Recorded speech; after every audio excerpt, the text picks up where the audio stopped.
नमस्कार दोस्तों, बहुत बहुत स्वागत है आप सभी का हमारी 2 मिनट स्टोरी में। दोस्तों, आज फिर मैं आप सबके बीच एक अच्छी सी कहानी लेके आई हूँ। प्लीज़ आप लोग पूरी कहानी सुनिएगा और बताइएगा कहानी कैसी लगी। आप लोग प्लीज़ कमेंट और शेयर और चैनल सब्सक्राइब जरूर करें। आप सभी का सपोर्ट हमारे लिए बहुत ही मायने रखता है।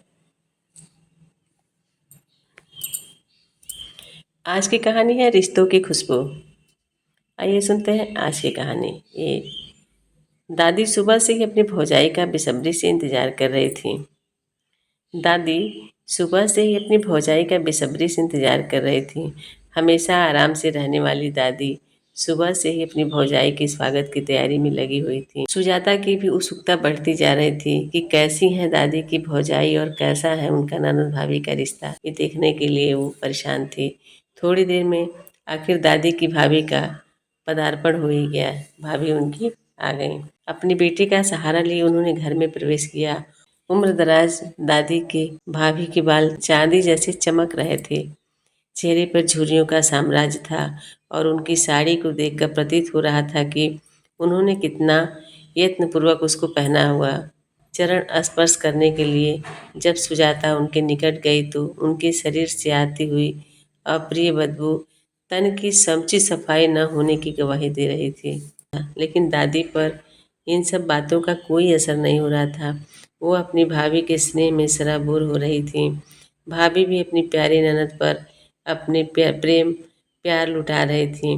दादी भी भाभी के शरीर से आ रहे दुर्गंध और उससे सबके चेहरे के बदलते रंग से अनभिज्ञ नहीं थी। थोड़ी देर बाद सफ़र की थकान उतर जाने पर वह खुद अपनी भाभी को फ्रेश कराने के लिए बाथरूम में ले गईं। उनके बालों में शैम्पू कर, पूरे शरीर में साबुन मलकर अपनी भाभी को नहलाया। फिर जैसे गुड़िया को साड़ी पहनाया जाता है वैसे उन्हें साड़ी पहनाकर बालों में कंघी करके उन्हें बड़े प्रेम से कुर्सी पर बैठा दिया। महारानी सी बैठी भाभी का चेहरा खुशियों से चमक रहा था। वह अपने नैनों से अपनी ननद पर स्नेह की बरसात कर रही थी और दादी आग्रह कर करके उन्हें प्यार से खाना खिला रही थी। ननद भाभी के प्रेम का नज़ारा सुजाता अभी और देखना था। भाभी अपना बक्सा खोले बैठी थीं। उसमें जो साड़ियाँ थोड़ी सी भी चटक थीं उन्हें वह कहती जा रही थीं। इन साड़ियों को दादी के हाथ में देकर वह बोली, यह सब साड़ियाँ अब इस उम्र में मुझ पर शोभा नहीं देती, इसे तुम ही पहनो। दादी की भी तो उम्र कम नहीं। सुजाता के चेहरे पे स्मित मुस्कान आ गई। वह सोच में पड़ गई, रिश्तों की खुशबू आजकल कहाँ खो गई है। दोस्तों, आजकल ऐसा प्यार कहाँ देखने को मिलता है।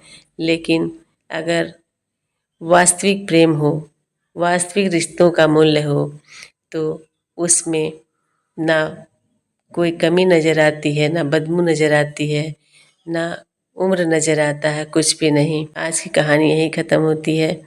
इस बारे में आप क्या कहेंगे? रिश्ते किस तरह होने चाहिए? कमेंट में ज़रूर बताइएगा। इन्हीं शब्दों के साथ आज विदा लेती हूँ। मेरे सभी प्यारे मित्रों को प्यार भरा नमस्कार। आप लोग प्लीज़ सपोर्ट कीजिए। Thank you.